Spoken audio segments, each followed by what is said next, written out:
I know there this morning we got a text from our minister telling us we have to do an audit on what feeding we have. A text is no good. We need action, and we need major action. If not, there's going to be an awful lot of farmers going broke by the end of the winter. Thanks very much, Gilbert, for hosting us here today. We're on a trip around to see the pressures that farmers are facing in this current dry spell. You're a tillage and beef farmer, suckler beef farmer here. What are your big concerns? Big concerns, well, on the tillage front of it, yields are back in general. We're lucky maybe with a couple of crops came up sort of average, but in general we're back a lot of tonnes in our total yield. Spring corn, probably 0.4, 0.6 of a tonne average between spring oats and spring barley. The beans, we're going to cut them later on today, and I think it's only a formality because there's so little in it.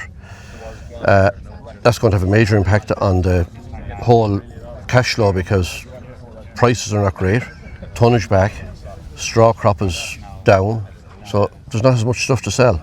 So we have to fill that gap somewhere. And on the beef side of it? On the beef side of it, the suckler cows are going great, but we're spending 2.5 to probably 3 hours a day bringing feeding out because we have a fragmented farm. We have 4 different lots of land plus land we're renting, but the livestock are all on our own. But we spent the day before yesterday to bring cattle home, so it'll be cheaper feed them, just from a time point of view. But we have stocks of silage, bale silage, it's running out.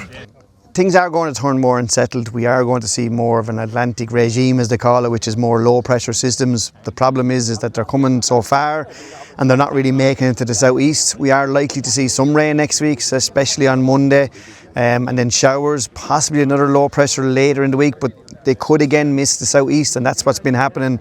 The weather models have been showing it hitting the southeast, and then that drifts either a little bit further northwest or maybe south, but we haven't been getting the rainfall because those weather fronts just haven't been making it to the southeast.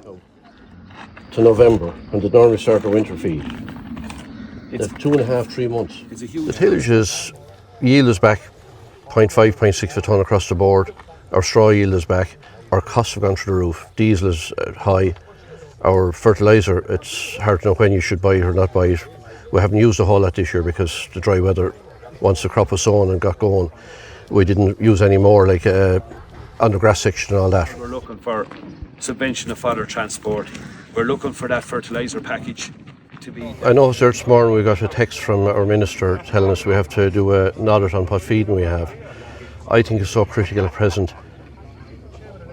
Text is no good. We need action, and we need major action. If not, there's going to be an awful lot of farmers going broke by the end of the winter.